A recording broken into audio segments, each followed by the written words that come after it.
नमस्कार, स्वागत है आपका न्यूज रूम लाइव में। आपके साथ मैं दीपिका सिंह। करते हैं खबरों की शुरुआत इस वक्त की बड़ी खबर के साथ, जहां गुजरात में तूफान का असर दिखने लगा है।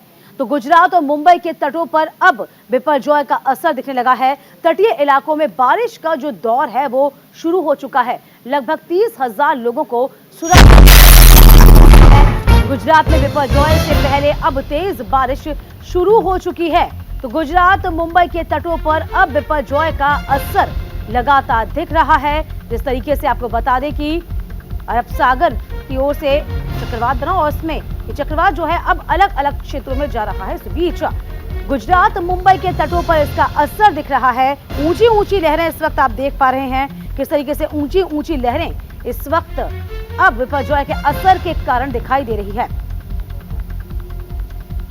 तो 25 साल में जून में गुजरात से टकराने वाला ये पहला तूफान कहा जा रहा है। गुजरात मुंबई के तटीय इलाकों में आंधी और बारिश का जो सिलसिला है वो शुरू हो गया है।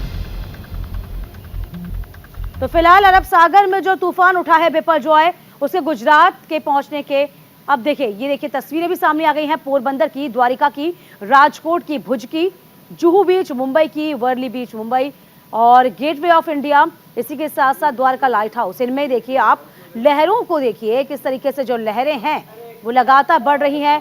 और इसी के साथ साथ जो बारिश का सिलसिला है अब वह रफ्तार पकड़ रहा है। लगभग एक दिन का वक्त बचा है जब गुजरात के तटों से ये बड़ा तूफान टकराने वाला है।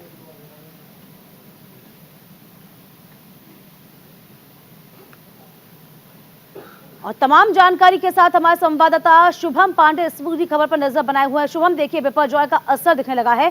एक दिन का ही वक्त शेष रह गया है जब तटों से टकराने वाला है बिपरजॉय। फिलहाल जो तस्वीरें आ रही हैं, जो खबर ये है कि कहीं ना कहीं जो बारिश का सिलसिला है वह बढ़ चुका है। चाहे मुंबई की बात करें, गुजरात की बात करें, इस वक्त मौसम कैसा देख पा रहे हैं? क्या कुछ इस वक्त आपके पास जानकारी है?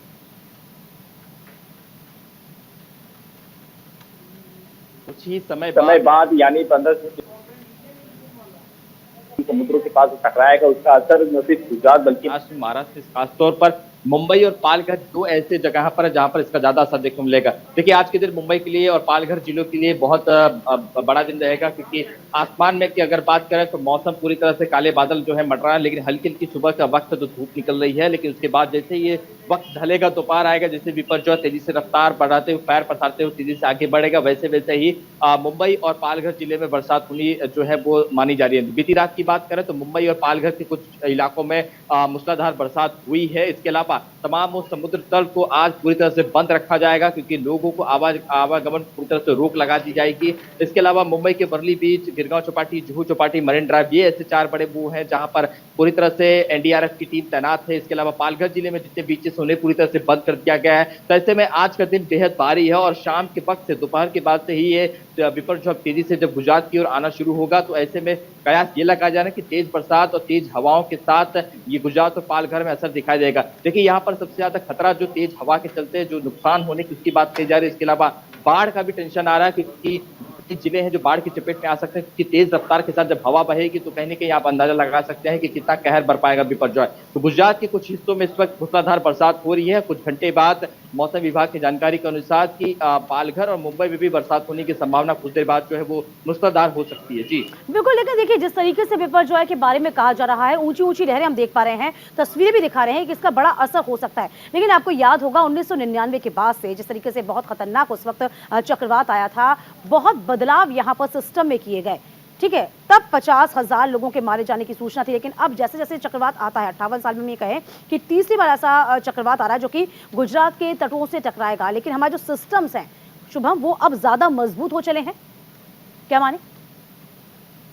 बिल्कुल, देखिए दीपिका जी, 1999 की बात करें तो उस समय उसकी तकनीकी या उतनी एनडीआरएफ की टीम जो है वो उसकी पुख्ता नहीं। लेकिन आज के दौर की बात करें तो आधुनिक सुविधाओं से लैस एनडीआरएफ की अलग अलग टुकड़ियां जो इस वक्त गुजरात और महाराष्ट्र में डिप्लॉय कर दी गई है। उसके अलावा वायुसेना से निगरानी रखी जाती है कि कहीं कोई फंसा हो तो उसे निकाल दिया जाए। ऐसे तमाम वो चीजें इस वक्त भारत सरकार हो या महाराष्ट्र सरकार हो या नौसेना हो, वो अपनी हर पुरजोर कोशिश करती है कि कोई इस समुद्री चक्रवात जो तूफान आता है उसमें कोई फंस ना जाए। ऐसे में लोगों से सावधानी पहले से बरती जाती है, समुद्र पूरी तरह से बंद कर दिए जाते हैं। मछुआरों को 10 दिन पहले ही अलर्ट कर दिया गया था कि आप मच्छी पकड़ने के लिए या मछली का जो पकड़ने के लिए आप समुद्र पर जाते हैं उसे पूरी तरह से बंद करिए। तो ऐसे में पहले के दौर की बात करें तो बहुत कुछ बदल चुका है, 20-22-23 साल गुजर चुके हैं। तो ऐसे में अब नौसेना भी पूरी तरह से तैयार हो चुकी है, एनडीआरएफ की टीम पूरी तरह से तैनात है और कहीं न कहीं आज जो खतरा आएगा, आज 14 तारीख है, 15 तारीख इसकी बात कही जा रही थी, ये 2 दिन बहुत चुनौतीपूर्ण होंगे एनडीआरएफ के समय कि किसे कैसे किस तरह से संभालते हैं, कैसे लोगों का तक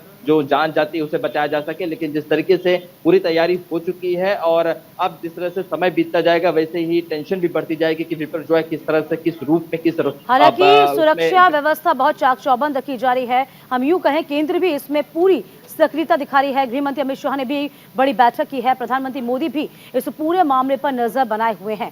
हालांकि देखा जाएगा जिस तरीके से 150 प्रति घंटे की रफ्तार से चल रहा है भूकंप और टकराने के आसार नजर आ रहे हैं, किस तरीके से इस तूफान से बचा जाएगा ये देखने वाली बात होगी। बहुत शुक्रिया, इस पर नजर बनाए रखिएगा शुभम, आगे भी आपसे अपडेट हम लेते रहेंगे। तो इस बीच एक बड़ी खबर और बता दें आपको, तूफान से ट्रेन पर ब्रेक लग गए हैं। रेलवे ने गुजरात की 95 ट्रेनों को रद्द कर दिया है, 32 ट्रेनों को शॉर्ट टर्मिनेट किया गया है, 26 ट्रेनों के स्टेशन को बदला गया है। चूंकि तूफान का असर है, कहीं ना कहीं इसका असर जो है वह अब आवागमन पर भी पड़ रहा है। 95 जो ट्रेनें हैं उनको रद्द किया गया है। बिपरजॉय का असर, 32 ट्रेनों को जो है शॉर्ट टर्मिनेट किया गया है, इसका असर कहीं ना कहीं आपको बता दें, क्योंकि आपको बता दें कि जिस तरीके से ये बड़ा चक्रवात माना जा रहा है, भारी तबाही कही जा रही है। अब ये सवाल ये उठता है कि इस तबाही से कैसे बचा जाएगा, क्योंकि जिस स्पीड से ये चक्रवात आ रहा है, बिपरजॉय आ रहा है, इसको लेकर एहतियातन कई कदम उठाए गए हैं। तो फिलहाल जो रूट्स की बात कर रहे हैं, ट्रेनों की बात कर रहे हैं, गुजरात की 95 ट्रेनों को यहाँ पर रद्द कर दिया गया है। हालांकि गुजरात की द्वारिका से अभी भी 290 किलोमीटर दूर ये तूफान बताया जा रहा है।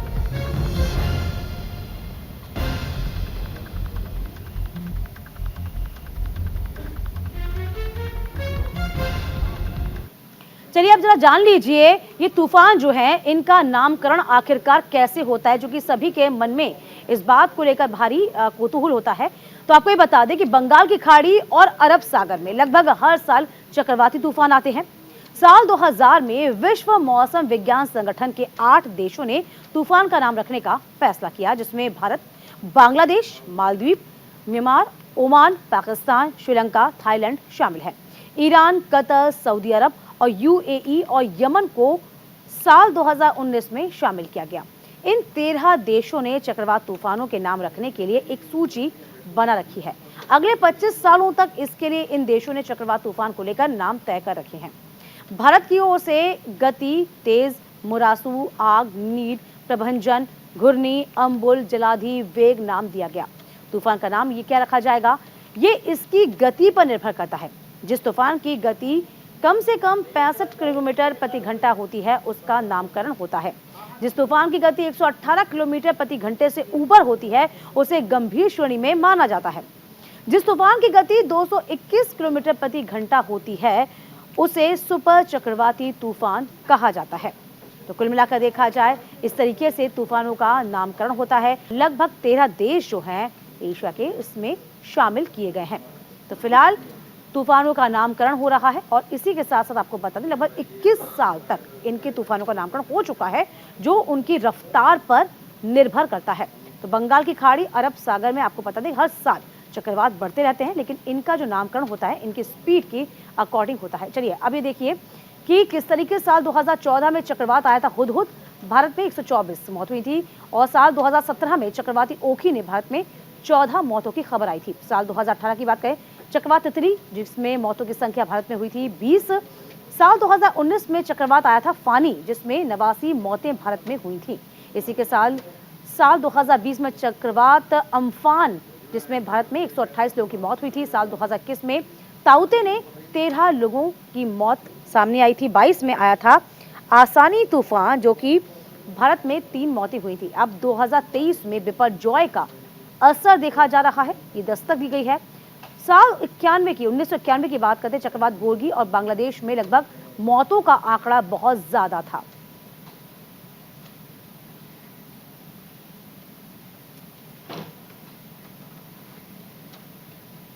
चलिए, इस बीच बड़ी खबर तमिलनाडु से। तमिलनाडु के बिजली मंत्री के ठिकानों पर ईडी की बड़ी छापामार कार्रवाई हुई है। ये छापामारी के बाद तमिलनाडु के बिजली मंत्री को गिरफ्तार कर लिया। सेंथिल बालाजी से ईडी के अधिकारियों ने पूछताछ की है। सीने में दर्द की शिकायत के बाद सेंथिल बालाजी को अस्पताल में भर्ती करा दिया गया। सेंथिल बालाजी की गिरफ्तारी के बाद तमिलनाडु के सीएम स्टालिन ने मंत्रियों की बैठक बुलाई है।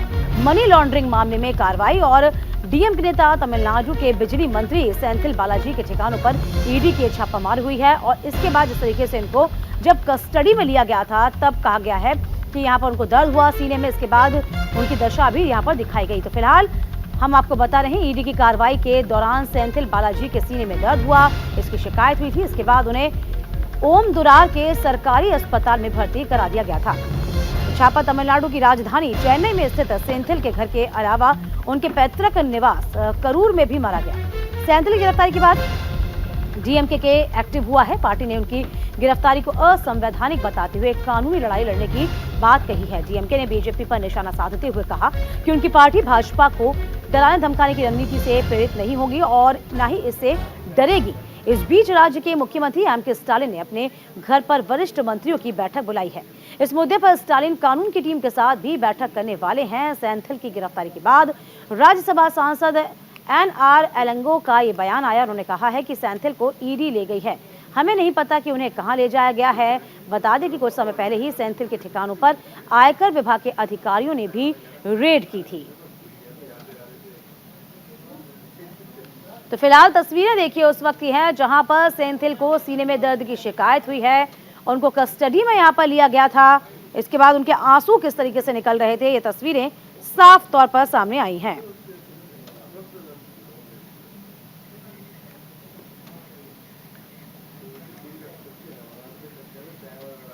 सेंथिल बालाजी पर कांग्रेस अध्यक्ष का बयान भी सामने आ गया। मल्लिकार्जुन खड़गे ने गिरफ्तारी की निंदा की है। मोदी सरकार कर रही है राजनीति, तुरंत कार्रवाई और प्रतिशोध के अलावा और कुछ नहीं है। ये तमाम बातें खड़गे कहते नजर आए हैं। विपक्ष के नेता नहीं होंगे भयभीत, खड़गे ने अपनी बात रखी। देर रात हुई थी सेंथिल बालाजी की गिरफ्तारी, जिसको लेकर तमिलनाडु में हड़कंप मच गया और इसी के साथ साथ राजनीति से प्रेरित इसे कार्रवाई को अब विपक्ष बता रहा है। तो इससे पहले आपको बता दें, ईडी की कार्रवाई सेंथिल के आवास पर भी हुई थी, उनके पैतृक आवास पर भी हुई थी। देखिए अब ये ट्वीट की तस्वीर भी सामने आई है। ये ट्विटर किस तरीके से ट्वीट के माध्यम से साफ तौर पर कहा गया है, ये जो राजनीति से प्रेरित कार्रवाई कहीं ना कहीं बीजेपी कर रही है। हालांकि इस पूरे मामले को लेकर एमके स्टालिन ने एक बड़ी बैठक का आयोजन किया, एक बड़ी बैठक बुलाई है। मोदी सरकार उत्पीड़न कर रही है, उत्पीड़न की राजनीति कर रही है, कार्रवाई प्रतिशोध के अलावा कुछ और नहीं। ये तमाम बातें खड़गे कहते नजर आए। इधर तमिलनाडु में बीजेपी के उपाध्यक्ष नारायण थिरुपति ने गिरफ्तारी के बाद सेंथिल बालाजी की तबीयत खराब होने को नाटक करार दे दिया। उन्होंने कहा कि सब कुछ गिरफ्तारी से बचने के लिए किया जा रहा है। साथ ही उन्होंने राज्य के मुख्यमंत्री एमके स्टालिन से तत्काल सेंथिल बालाजी को बर्खास्त करने की मांग की। तो फिलहाल आपको बता दें, ईडी के साथ सहयोग करना चाहिए, डीएम के नेता नौटंकी कर रहे हैं। नारायणन तिरुपति ने अपनी बात रखी है। साथ ही साथ उन्होंने कहा है कि सेंथिल की तबीयत खराब नहीं थी, वह एक सिर्फ नाटक कर रहे थे। तो तिरुपति ने अपनी बात रखी, कहा है कि सिर्फ नाटक है और अपने को यहाँ पर सौंपते हुए कॉर्पोरेट करना चाहिए सेंथिल को, लेकिन सेंथिल ऐसा करते नजर नहीं आए।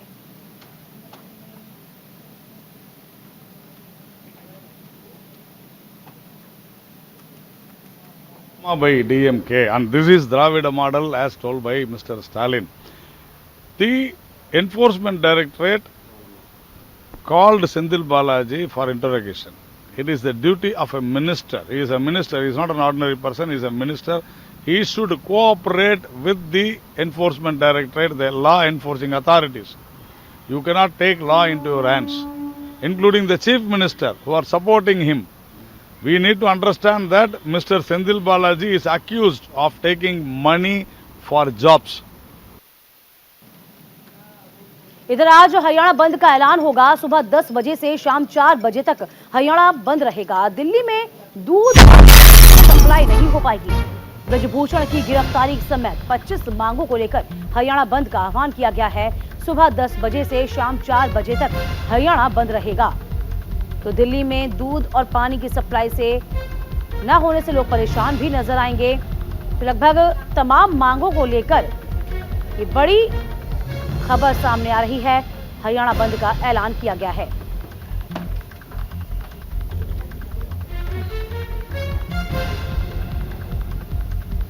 तो खापों का आज हरियाणा बंद होगा। सड़क ट्रेनों को रोका गया है। दिल्ली में दूध फल सब्जी की सप्लाई नहीं होगी। ब्रजभूषण की गिरफ्तारी की मांग की जा रही है।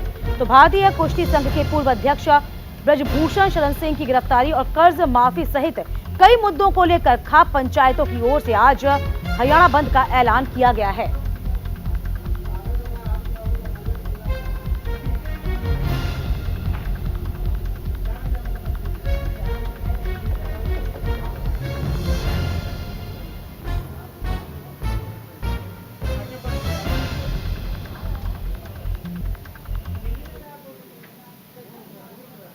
इधर लखनऊ एयरपोर्ट पर 1 करोड़ 7 लाख रुपए का सोना बरामद हुआ है। कस्टम विभाग ने 2 युवकों को शारजहां से इंडिगो की फ्लाइट से ये दोनों युवक आए थे, जिनको अब पकड़ा गया है।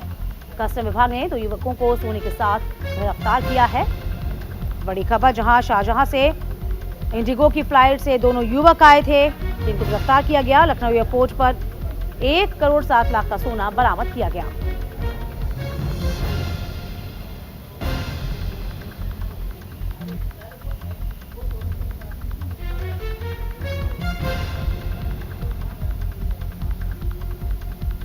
लखनऊ एयरपोर्ट पर सोना बरामद हुआ है। कस्टम विभाग ने 2 युवकों को इस बीच सोने के साथ गिरफ्तार किया है। तो शाहजहां से इंडिगो की फ्लाइट से ये दोनों युवक आए थे।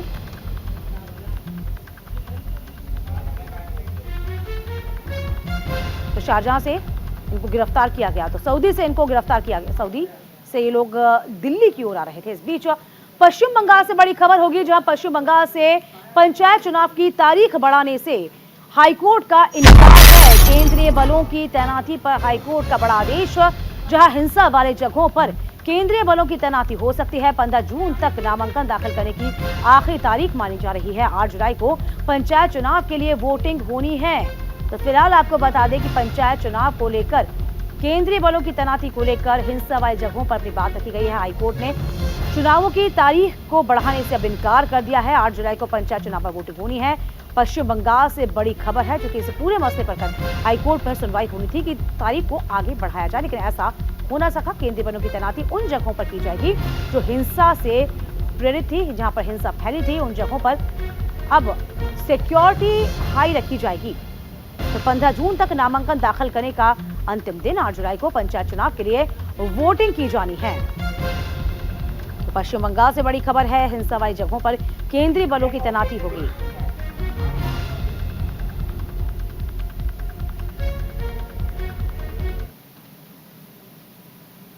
तो बंगाल पंचायत चुनाव का शेड्यूल जारी हुआ है। 8 जून को चुनाव की तारीख की घोषणा हुई है।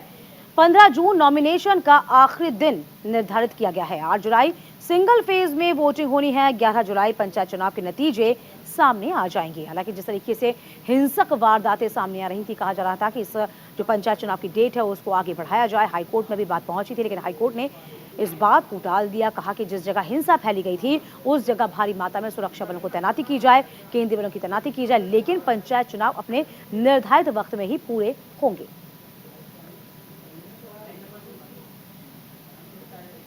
इधर गोवा और मुंबई की यात्रा पर ओम बिरला हैं। आज से 16 जून तक के दौरे पर लोकसभा के अध्यक्ष गोवा में रहेंगे और गोवा में विधानसभा के सदस्यों को संबोधित भी किया जाएगा। कानाकोना बलराम आवासीय विद्यालय जाएंगे ओम बिरला। गोवा में लाभार्थियों को मकानों की चाबियों को सौंपा जाएगा। श्री बलराम चैरिटेबल ट्रस्ट ने बनाए हैं मकान। मुंबई में राष्ट्रीय विधि निर्माता सम्मेलन का आयोजन होगा, जिसमें ओम बिरला शिरकत करेंगे। अब्दुल कलाम इनोवेशन एक्सपो का उद्घाटन किया जाएगा। गोवा में लाभार्थियों को मकानों की चाबियों को सौंपा जाएगा। ये बड़ी खबर आपको बता रहे हैं, जहां श्री बलराम चैरिटेबल ट्रस्ट में मकान बनाए गए हैं। जिसमें मुंबई में राष्ट्रीय विधि निर्माता सम्मेलन में शिरकत करेंगे। अब्दुल कलाम इनोवेशन एक्सपो का उद्घाटन भी ओम बिरला के हाथों होगा।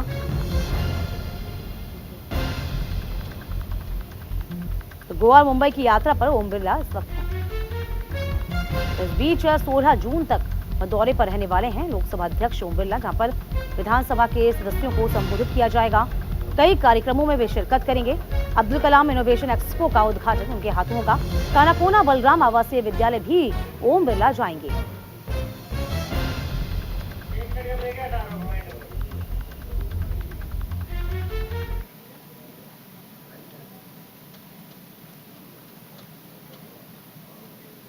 इसी के साथ न्यूज रूम लाइव में अभी के लिए बस इतना ही। वक्त छोटे से ब्रेक का।